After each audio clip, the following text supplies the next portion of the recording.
आज मैं आपको बताने वाला हूँ बेरिंग के बारे में, जो स्कूटी बाइक के बेरिंग है, यानी पहिए के बेरिंग, व्हील के बेरिंग, कौन सी कंपनी का हम यूज़ करते हैं। तो हम जो अपनी वर्कशॉप में यूज़ करते हैं वो करते हैं भाई वाल्टा कंपनी का, एनबीसी का।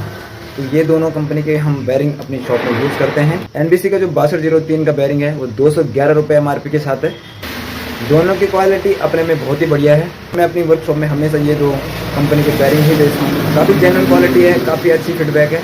और आप अपनी वर्कशॉप में कौन सा बेरिंग यूज़ करते हैं कमेंट बॉक्स में ज़रूर बताना, और इस बेरिंग को आप कितने रुपए में फ़िट करते हो वो भी बताना।